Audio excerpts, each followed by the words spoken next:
Domestic argument leads to a life-threatening gunshot wound and a dog attack. We first told you about the shooting yesterday on News 13 at 6. Rex Hodge has our continuing coverage live from the Western News Center. What have you learned about the 3 people involved? Cherokee County investigators tell me the 2 victims, a mother and her son, were friends with the suspect.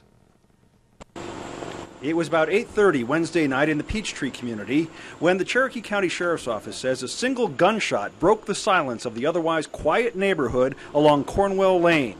The sheriff says there was a domestic argument at Scott Wilson's home tucked in the woods. We're really not sure what the specifics are, what the argument originated over. Sheriff Lovin says 25-year-old Dustin Miller was shot. The wound was on the leg, but there was a considerable amount of blood loss. And Lovin says 45-year-old Cynthia Conley was bitten by Wilson's 2 dogs, 2 boxers. Cynthia Conley had bite wounds and cuts on her arms and her legs. The man that was injured, it was her son, and they were both friends with the person who owned the house who's currently been charged. 54-year-old Wilson's arrest warrant shows he's charged with assault with a deadly weapon, inflicting serious injury.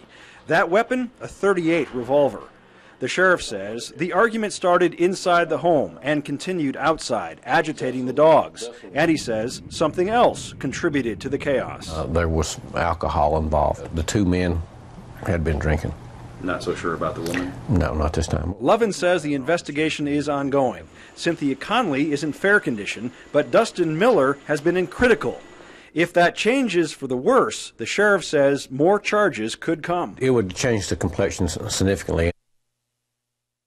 Both Conley and Miller were taken to Erlanger Hospital in Chattanooga, Tennessee. Scott Wilson is in jail on $10,000 bond. He has a court date scheduled for October the 15th. Reporting live tonight from the Western News Center, Rex Hodge, News 13.